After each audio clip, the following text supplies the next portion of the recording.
Hello everyone, I'm OSINT, the founder of Null Security X. Today we will create a video together. Before we begin, make sure to subscribe to the channel and turn on notifications so you don't miss upcoming videos.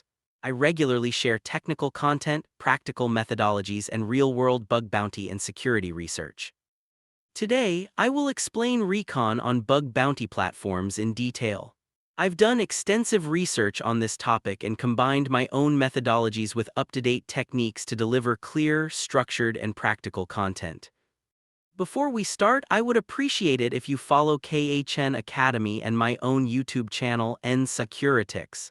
This is my Twitter handle, you can reach me there. Now let's slowly get started. I'll switch to my screen. So what is Recon? In security testing, before moving on to the later phases, there is an information gathering stage about targets.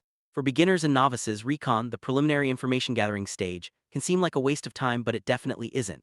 If you start attacking blindly without understanding the target, doing things like throwing XSS payloads, running SQL injection or SQL map, running param spider, and so on, you're basically wasting time. Without understanding the target, you're just sending requests hoping something sticks. I'll explain the process step by step to understand the discovery phase.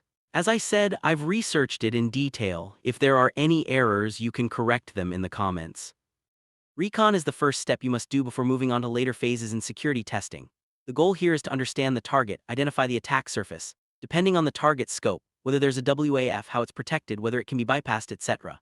You identify exploitable points in advance. In a pentest, Recon is the critical phase for every pentester. Good Recon leads to writing exploits faster and more effectively and gaining control over the system. If you do this sloppily, you'll miss vulnerabilities. So spending time on Recon is even more important for bug hunters because it earns you rewards. Let me give a quick example. Suppose you're looking for XSS on a system. You go in and start firing requests, but in the Recon phase and the preliminary information phase there are various parameters. For example, things like the backend machine. If you look at endpoints JavaScript files, maybe you'll stumble across a forgotten directory containing a database backup. I'm just making this up, but there are many examples like this. If needed, we can review reports together on HackerOne. That's why the Recon phase is important. Why is finding forgotten stuff important? As I mentioned, there are private keys, for example. At one point there was a vulnerability on GitHub where a major system's secret keys were exposed. It came out later who did it, but by then it was too late. It was reported and rewarded in a bounty program. What should you expect from Recon? When you do Recon, what outputs should you see? New API endpoints, hidden and forgotten routes and applications. For example, I once shared an old injection video about Nokia.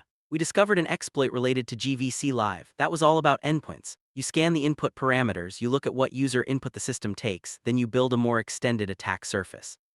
Let's look at the phases in general. Passive OSINT means no interaction. You can do initial discovery without sending requests to the system. Then there's asset discovery, subdomain enumeration, IP address discovery, endpoints, APIs, JavaScript files, ports. Basically, it's like a checkup before diving into the system. The first step is fuzzing. What's fuzzing? It's one of the fundamental methods to discover unreferenced, undocumented hosts, API endpoints, application routes, and input parameters. Fuzzing is very important. Usually you use word lists. Standard word lists exist 1000 words, 10,000 words. But the key is not just that. You need a word list tailored to the system because generic lists like rock can miss critical endpoints on specific systems. Some systems have endpoints with unusual names and you can miss them. So how do you create a custom word list? You can't manually go through and create one. That's where a tool comes in. Let's start with our first tool, CWL. I'll show it. I'll leave the links to these on my GitHub and share my README with you. CWL crawls a target site and extracts keywords from its content to generate a word list automatically. It's written in Ruby. You can see how to install it and use it. I won't go through each tool's usage because the README and YouTube demonstrate them. CWL's purpose is to create a custom word list from the target site, allowing us to fuzz parameters more effectively. On the technical side, CWL spiders a website to a specified depth to create a word list. You can set a minimum word length, decide whether to follow off-site links, and even extract email addresses from Mailto, links, or file metadata. These options let CWL generate more targeted word lists for password cracking or parameter fuzzing than generic lists. For example, we once worked with Newman Özdemir, you may know him, and we targeted Microsoft. We found a subdomain takeover vulnerability on 678 domains. But on Microsoft, subdomain takeover was out of scope. To enumerate subdomains, there are various methods. Some tools, Asset Finder, Subfinder, Sublist 3R. In my terminal, I have Subfinder. You can run Subfinder, Microsoft.com. If the tools aren't installed, check the README on GitHub. Why is subdomain enumeration important? Most systems except Microsoft include subdomain takeover in scope and pay well. You're probably familiar with companies like Starbucks. I also have my own tool, sub PHP. It's faster. You run something like PHP sub PHP5 Microsoft.com, it outputs a list, but not all domains in the list are live. Some services are down, so what do? There's a tool called Aquaton. You download the latest version. Extract it, give it permission, and then run something like cat target, txt, aquaton scan ports x, y, z. It will output a report of the live subdomains with screenshots. This saves you from checking each one manually. There's also a browser extension called Wappalizer. You can install it from Chrome or Firefox. It shows you what third-party technologies a site uses, frameworks, JavaScript libraries, ad networks, CMS, and so on. This is useful because if a site uses Akamai, for example, maybe there's a new WAF bypass technique you can test. Wappalizer works by detecting the technology stack behind the websites you visit. The extension identifies content management systems, e-commerce platforms, web servers, JavaScript frameworks, and analytics tools used on a page. Knowing the underlying components helps you research version-specific vulnerabilities or WAF bypass techniques. Nmap is another tool. It scans ports and services to find vulnerabilities or accessible ports. Then there's Subjack for subdomain takeover. You run it on your list of subdomains and it checks if any can be taken over. Subjack is written in Go and built for mass testing. It scans a list of subdomains concurrently and flags those that point to non-existent NXDOMAIN resources that could be hijacked.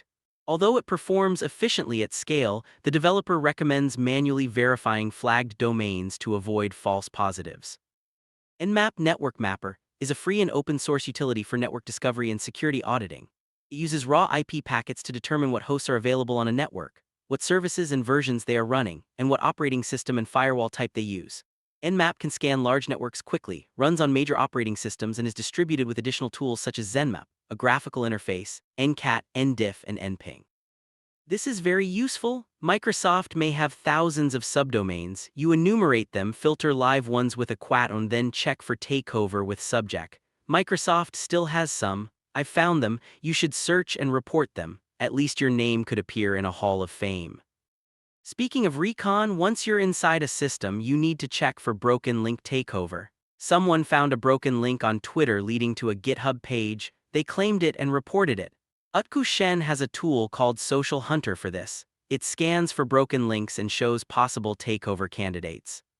Social Hunter works by crawling a given website and finding broken social media links, such as Twitter, Facebook, Instagram, or TikTok profiles, that can be hijacked.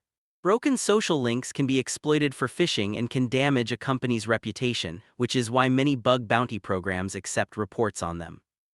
Now we're moving deeper. We've looked at grep, gathered external info. Next there's Nuclei. Many of you know it. It scans web ports and vulnerabilities with different templates. I'm not going to go deep here. Briefly, Nuclei is a high-speed vulnerability scanner designed to probe modern applications, infrastructure, and networks.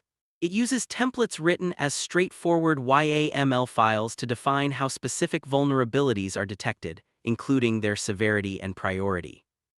With a vast community-maintained template library, flexible target specification, bulk and parallel scanning, and integration with CI/CD workflows, Nuclei can scan thousands of hosts in minutes and output results in JSON, YAML, or other formats.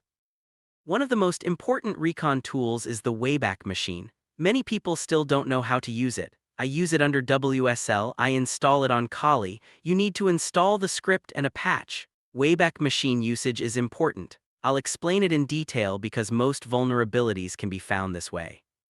For example, you run Waybackcurls Microsoft.com to get archived URLs, then filter for JS files, Waybackcurls Microsoft.com grep e/gsjs.txt. Then you can search for old JavaScript files, old URLs, and use grep to aggressively find endpoints. You can search patterns like admin, login, etc. Use awk to clean them. You can pipe the output into Nuclei. Here's an example, Waybackcurls Microsoft. com grep.js, a new JS txt and a nuclei ljs txt, nuclei templates files. This command collects JavaScript files via Wayback machine, deduplicates them with a new, and then runs nuclei scans on them. The Wayback Machine, a part of the Internet Archive since 2001, stores more than 690 billion web pages. The Waybackcurls tool retrieves all URLs the Wayback Machine knows about for a given domain, revealing endpoints that may have been removed from the front end but still exist on the back end. These URLs can then be fuzzed or tested for vulnerabilities. There's also Param Spider, sometimes called Puff, a Python-based tool that digs parameters from web archives to discover hidden parameters and subdomain parameters. It collects URLs with specific extensions without contacting the target host and saves the results to text files. The resulting lists are useful for testing vulnerabilities such as XSS, SQL injection, SSRF, and open redirects. We'll finish this video here. Maybe we'll record another video showing a live bug bounty program where we found a vulnerability via these endpoint methods. We'll detail the technical steps. See you in another video. If we've made mistakes, please forgive us. If you like the video, please like and share. If you want a second part, comment series 2. Also, subscribe to our channel. I wish you good work and happy hacking. Take care.